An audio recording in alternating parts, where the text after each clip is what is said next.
Fox News alert in the Persian Gulf now. A U.S. Navy ship firing warning shots at 3 armed Iranian speedboats Monday night. It happened after military officials say the Iranian vessels approached the ship and a U.S. Coast Guard boat at close range, ignoring repeated verbal warnings to pull back.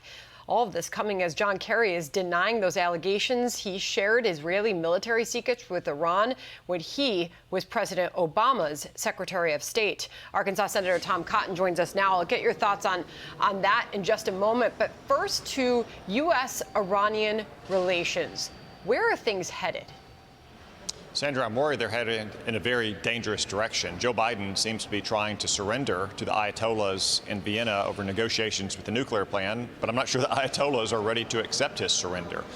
The story that you write about, or that you just spoke about the Iranian vessels conducting dangerous operations near American naval ships in the Persian Gulf is the second time in a couple of weeks. And I think that's in the context of these negotiations, as Iran thinks that they can get more leverage over Joe Biden and over America for these negotiations in Vienna by threatening our naval vessels in the Persian Gulf. Now, I have every confidence that if Iran wants to start a fight in the Persian Gulf on the water, that our Navy can end that fight very promptly if Joe Biden will allow them. What I don't have confidence in is the direction that these negotiations are heading in Vienna, giving away the store to Iran and their nuclear deal while turning a blind eye to things like their aggressive naval posture, their support for terrorism around the country, or their oppression of their own people. To these reports of leaked audio on behalf of John Kerry, Mike Pompeo went on Hannity last night and sounded off on what we're hearing. Listen. While I was briefing President Trump, Kerry was briefing Zarif on intelligence that related to Israeli operations. I hope that's not true. John Kerry needs to come forward. Secretary Kerry needs to speak to the American people and explain to them why he was meeting with Zarif. So what is the plan on behalf of Congress now to investigate those allegations that John Kerry is currently still denying? Well, Sandra, this tape also reveals that Javad Zarif and really the Iranian president, Hassan Rouhani, are nothing but mouthpieces. They're front men for the Ayatollahs towards a gullible Western leadership. We're negotiating right now with the people in Vienna who don't really have power in Iran. It's the theocrats and their military. If these reports about John Kerry sharing that information with Iran are true, and it happened before that information was in the public domain, they're very concerning, and John Kerry should resign over those allegations if they're proven correct. But in the meantime, to address these allegations, he needs to come to Congress and speak to us in a classified setting, if necessary, about exactly what happened. Is that going to happen? Well, I certainly hope so.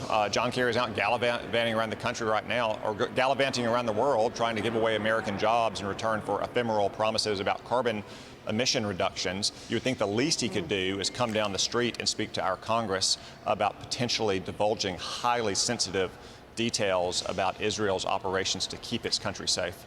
I want to put up on the screen for you a Washington Post op-ed on Biden's Sputnik moment as we await his first speech to a joint session of Congress tonight. Our generation Sputnik moment has finally arrived, says the Washington Post op-ed. This may be Biden's chance to seize a Sputnik moment in a way that Obama never managed. Biden has had an opportunity to galvanize Americans to support an ambitious agenda, especially infrastructure investment, by highlighting the national imperative to come together to compete with a rising China. Senator, what do you expect to hear from Biden tonight when it comes to China, knowing that this is something you have spoken a lot about and you were very supportive of Trump policies when it came to China?